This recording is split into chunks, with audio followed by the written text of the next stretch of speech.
हरे कृष्णा। तब महाराज परीक्षित ने मंडूक राज से कहा, मैं तुम्हारी उस पुत्री को चाहता हूँ, उसे मुझे समर्पित कर दो। तब पिता मंडूक राज ने अपनी पुत्री सुशोभना महाराज परीक्षित को समर्पित कर दी और उससे कहा, बेटी सदा राजा की सेवा करती रहना। ऐसा कहकर मंडूक राज ने जब अपनी पुत्री के अपराध को याद किया तब उसे क्रोध हो आया और उसने उसे शाप देते हुए कहा, अरे तूने बहुत से राजाओं को धोखा दिया है, इसलिए तेरी संतानें ब्राह्मण विरोधी होंगी, क्योंकि तू बड़ी झूठी है। सुशोभना के रति कला संबंधी गुणों से राजा के मन को बांध लिया था। वे उसे पाकर ऐसे प्रसन्न हुए मानो उन्हें तीनों लोकों का राज्य मिल गया हो। उन्होंने आनंद के आंसू बहाते हुए मंडूक राज को प्रणाम किया और उसका यथोचित सत्कार करते हुए हर्ष गदगद वाणी में कहा, मंडूक राज, आपने मुझ पर बड़ी कृपा की है। तत्पश्चात कन्या से विदा लेकर मंडूक राज जैसे आए थे वैसे अपने स्थान को चले गए। कुछ काल के पश्चात सुशोभना के गर्भ से राजा परीक्षित के 3 पुत्र हुए, शल, दल और बल। इसमें शल सबसे बड़ा था। समय आने पर पिता ने शल का राज्याभिषेक करके स्वयं तपस्या में मन लगाए तपोवन की ओर प्रस्थान किया। तदंतर एक दिन राजा शल शिकार खेलने के लिए वन गए। वहां उन्होंने एक हिंसक पशु को मारकर सामने पाकर रथ के द्वारा उसका पीछा किया और सारथी से कहा, शीघ्र मुझे मृग के निकट पहुंचाओ। उनके ऐसा कहने पर सारथी बोला, महाराज, आप इस पशु को पकड़ने का आग्रह ना करें, ये आपकी पकड़ में नहीं आ सकता। यदि आपके रथ में दोनों वाम्य घोड़े जुते होते तब आप उसे पकड़ लेते। यह सुनकर राजा ने सूत से पूछा, सारथे बताओ, वाम्य घोड़े कौन हैं, अन्यथा मैं तुम्हें अभी मार डालूंगा। राजा के ऐसा कहने पर सारथी भय से कांप उठा। उधर घोड़ों का परिचय देने पर उसे वामदेव ऋषि के शाप का भी डर था। उसने राजा से कुछ नहीं कहा। तब राजा ने पुनः तलवार उठाकर कहा, शीघ्र बता, नहीं तो मैं तुझे मार डालूंगा। तब उसने राजा के भय से त्रस्त होकर कहा, महाराज, वामदेव मुनि के पास 2 घोड़े हैं जिन्हें वाम्य कहते हैं। वे मन के समान वेगशाली हैं। सारथी के ऐसा कहने पर राजा ने उसे आज्ञा दी, चलो वामदेव के आश्रम पर।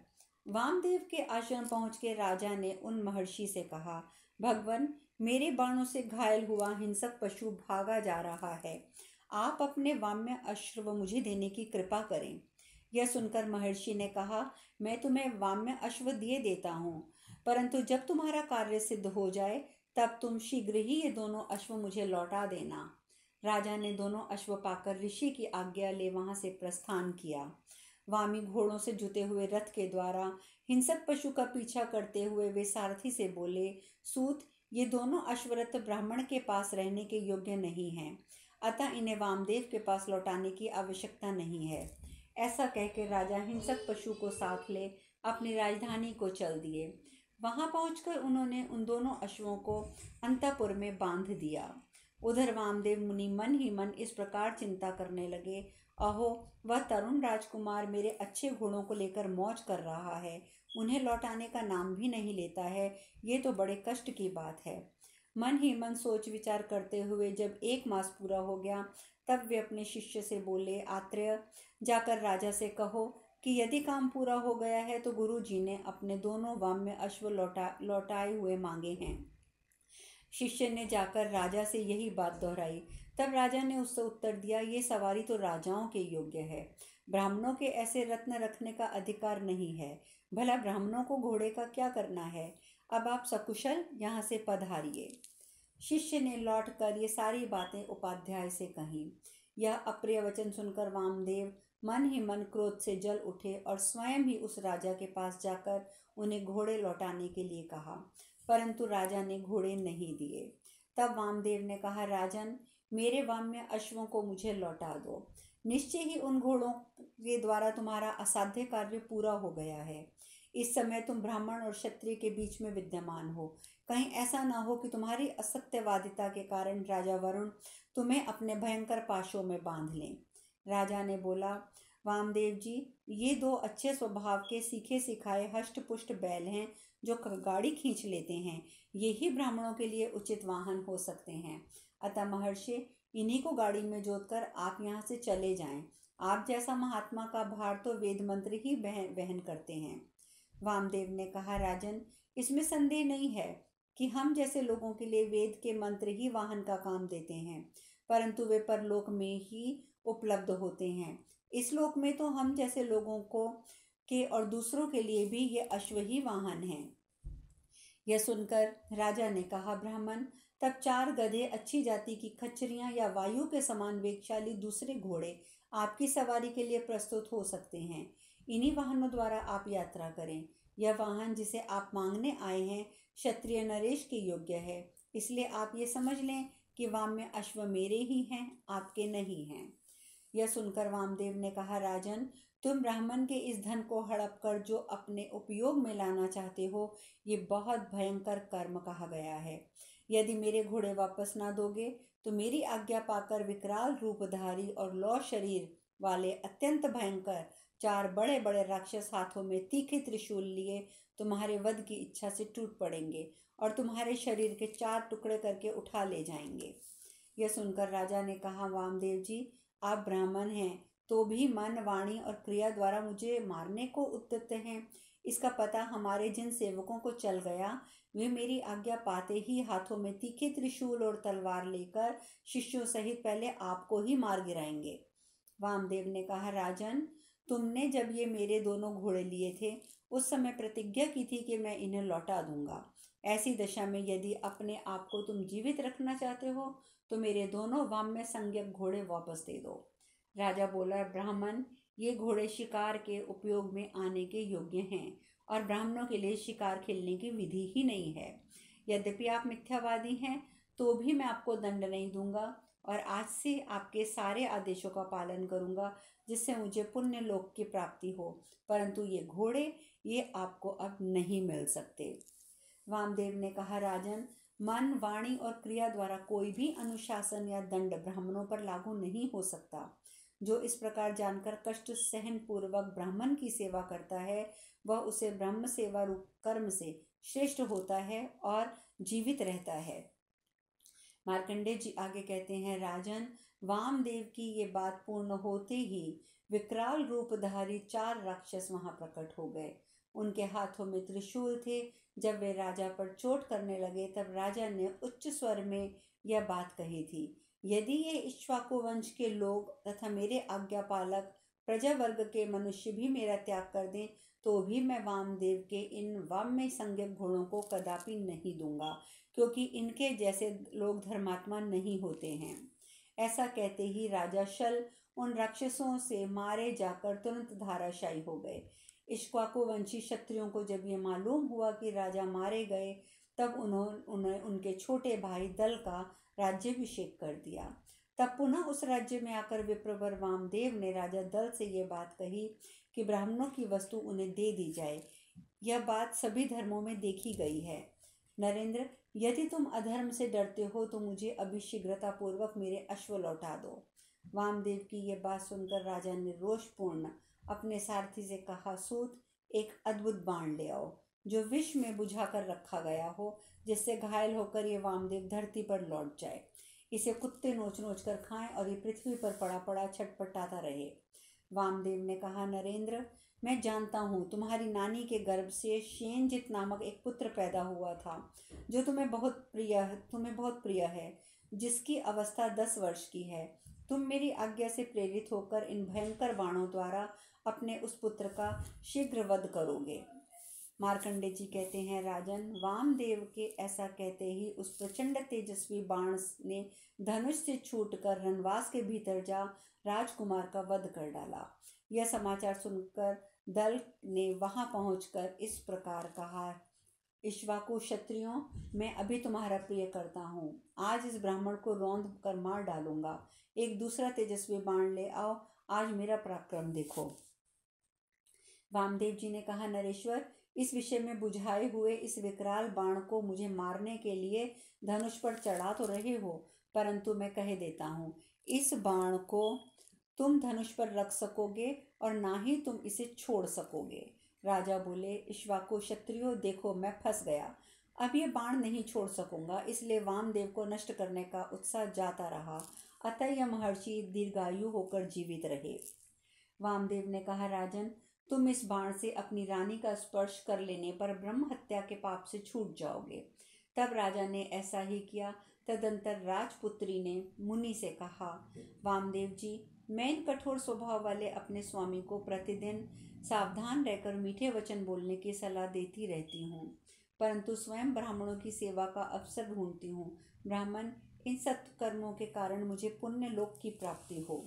यह सुनकर वामदेव जी ने कहा, शुभ दृष्टि वाली अनज्ञ राजकुमारी, तुमने इस राजकुल को ब्राह्मणों के कोप से बचा लिया। इसके लिए कोई अनुपम वर मांगो, मैं तुम्हें अवश्य दूंगा। तुम इन स्वजनों के हृदय और विशाल इक्ष्वाकु राज्य पर शासन करो। राजकुमारी ने कहा, भगवान, मैं यही चाहती हूँ कि मेरे ये पति आज सब पापों से छुटकारा पा जाएं। आप ये आशीर्वाद दें कि ये पुत्र और बंधु बांधवों सहित सुखी रहें। विप्रवर, मैंने आपसे यही वर मांगा है। मार्कंडेय जी आगे बताते हैं, कुरुकुल के प्रमुख वीर युधिष्ठिर राजपुत्री की यह बात सुनकर वामदेव मुनि ने कहा, ऐसा ही होगा। तब राजा दल बड़े प्रसन्न हुए। उन्होंने महर्षि को प्रणाम करके दोनों वाम्य अश्व उन्हें लौटा दिए। इस प्रकार महाभारत वन पर्व के अंतर्गत मार्कंडेय समस्या पर्व में मंडूकोपाख्यान विषयक 192वां अध्याय पूर्ण हुआ। वैशंपायन जी आगे कहते हैं, जन्मेजय, एक दिन ऋषियों, ब्राह्मणों तथा युधिष्ठिर मार्कंडेय मुनि ने पूछा, ब्राह्मण, महर्षि बक कैसे दीर्घायु हुए? तब मार्कंडेय जी ने उन सब से कहा, राजन, बक महान तपस्वी होने के कारण दीर्घायु हुए थे। इस विषय में कोई अन्यथा विचार नहीं लाना चाहिए।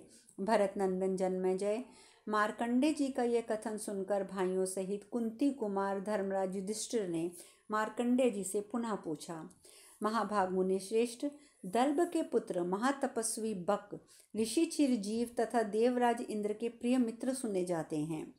भगवान, बक और इंद्र का यह समागम चिरजीवी पुरुषों के सुख और दुख की वार्ता से युक्त कहा गया है। मैं इसे सुनना चाहता हूँ, आप इसे वर्णन करें। मार्कंडेय जी बोले, राजन, जब रोंगटे खड़े कर देने वाले देवासुर संग्राम समाप्त हो गया, उस समय लोकपाल इंद्र तीनों लोकों के अधिपति बना दिए गए। इंद्र के शासनकाल में मेघ ठीक समय से वर्षा करते थे, खेती की अच्छी उपज होती थी, सारी प्रजा रोग व्याधि से रहित, धर्म में स्थित और धर्म को ही अपना परम आश्रय मानने वाली थी। सब लोग बड़ी प्रसन्नता के साथ अपने अपने धर्मों में स्थित रहते थे। अपनी उस सारी प्रजा को आनंदित देखकर बलासुर के शत्रु देवराज इंद्र बड़ी प्रसन्नता का अनुभव करते थे। एक दिन की बात है, इंद्र ऐरावत हाथी पर आरूढ़ हो चैन से दिन बिताती हुई अपनी प्रजा को देखने के लिए भ्रमण के लिए गए। राजन, विचित्र आश्रमों में नाना प्रकार के कल्याणकारी नदियाँ, समृद्धशाली नगरों, गांवों, जनपदों, प्रजापालन कुशल धर्मात्मा नरेशों, कुओं, पौसलों, बावलियों, तालाबों और ब्रह्मचार्य परायण श्रेष्ठ ब्राह्मणों द्वारा सेवित अनेक सरोवरों का अवलोकन करते हुए शतक्रतु इंद्र एक रमणीय भूभाग में उतरे। राजन, परम सुंदर पूर्व दिशा में समुद्र के निकट एक मनोहर एवं सुखद स्थान में, जो बहुत से वृक्षों से घिरा हुआ था, एक रमणीय आश्रम दिखाई दिया, जहाँ बहुत से पशु पक्षी निवास करते थे। देवराज इंद्र ने उस रमणीय आश्रम में जाकर बक मुनि का दर्शन किया। देवराज इंद्र को उपस्थित देख बक के हृदय में दृढ़ प्रेम उत्पन्न हुआ। उन्होंने पाद्य, आसन, अर्घ्य, फल फूल आदि से देवराज का पूजन किया। सबको वर देने वाले वल निषूदन देवेश्वर इंद्र जब सुखपूर्वक आसन पर बैठ गए, तब वे मुनि वर बक से इस प्रकार बोले, निष्पाप मुने, आपकी अवस्था 1,00,000 वर्ष की हो गई है। ब्राह्मण, आप अपने अनुभव के आधार पर बताइए कि चिरंजीवी मनुष्यों को क्या दुख होता है। बक ने कहा, देवेश्वर, अप्रिय मनुष्यों के साथ रहना पड़ता है। प्रियजनों की मृत्यु हो जाने से उसके वियोग का दुख सहते हुए जीवन व्यतीत करना पड़ता है और दुष्ट मनुष्यों का संग प्राप्त होता है। चिरंजीवी मनुष्यों के लिए यही महान दुख है। अपनी आंखों के सामने स्त्री और पुत्रों की मृत्यु होती है। भाई बंधु आदि जाति के लोगों और सुहृदों का सदा के लिए वियोग हो जाता है तथा जीवन निर्वाह के लिए दूसरों के अधीन रहकर उनके तिरस्कार का कष्ट भोगना पड़ता है। इससे बढ़कर महान दुख और क्या हो सकता है। निर्धन मनुष्य को जो दूसरों से तिरस्कृत होना पड़ता है, इससे बढ़कर महान कष्ट की बात इस संसार में कोई दूसरी और जान ही नहीं पड़ती। चिरंजीवी मनुष्य अकुलीनों के कुल की उन्नति, कुलीनों के कुल का संहार तथा संयोग और विहार देखते रहते हैं। देव शतक्रतों, आप भी तो ये प्रत्यक्ष देख ही रहे हैं कि किस प्रकार समृद्धिशाली अकुलीन मनुष्यों के कुल में उलटफेर हो जाता है। देवता, दानव, गंधर्व, मनुष्य, नाग तथा राक्षस वे सभी विपरीत अवस्था में पहुंचकर क्या से क्या हो जाते हैं। इससे बढ़कर महान दुख और क्या होगा। कुलीन मनुष्य भी नीच कुल के लोगों के वश में पड़कर क्लेश उठा रहे हैं और धनी लोग दरिद्रों को सताते हैं। इससे बढ़कर दुख की बात और क्या हो सकती है। लोक में ये विपरीत अवस्था बहुत अधिक दिखाई देती है। ज्ञानहीन मूढ़ मनुष्य तो मौज करते हैं, श्रेष्ठ ज्ञानी पुरुष क्लेश भोग रहे हैं। यहाँ मानव वियोग में दुख और क्लेश की अधिकता ही दृष्टिगोचर होती है। इंद्र ने पूछा, महाभाग देवता और ऋषियों के समुदाय आपकी सेवा में उपस्थित रहते हैं। ब्राह्मण, फिर आप मुझे ये बताइए कि चिरंजीवी मनुष्यों को सुख क्या मिलता है। यह सुनकर बक ने कहा, जो दिन के 8वें और 12वें भाग में अपने घर पर भोजन के लिए केवल शाक पका लेता है परंतु कुमित्रों की शरण नहीं जाता है, वह पुरुष जो सुख प्राप्त करता है उससे बड़ा सुख और क्या हो सकता है। जहाँ दिन नहीं गिने जाते, जहाँ प्रतिदिन उन्नति अन्न की प्राप्ति के लिए चिंता नहीं करनी पड़ती, वही सुखी है। उसे लोग अधिक खाने वाला अथवा पेटू भी नहीं कहते हैं। इंद्र, जो अपने पराक्रम से उपार्जन करके घर में केवल शाक बनाकर खाता है परंतु दूसरे किसी का सहारा नहीं लेता, उसे ही सुख है। दूसरों के सामने दीनता ना दिखाकर अपने घर में फल और शाक खाकर रहना अच्छा है, परंतु दूसरों के घर में सदा तिरस्कार सहकर मीठे पकवान खाना भी अच्छा नहीं है। अतः दूसरों के आश्रित रहकर जीवन निर्वाह करने के संबंध में पुरुषों का सदा ही विरोध रहा है। जो पराया अन्न खाना चाहता है वह कुत्ते की भांति खून चाटता है। शेष कथा कल। हरे कृष्णा।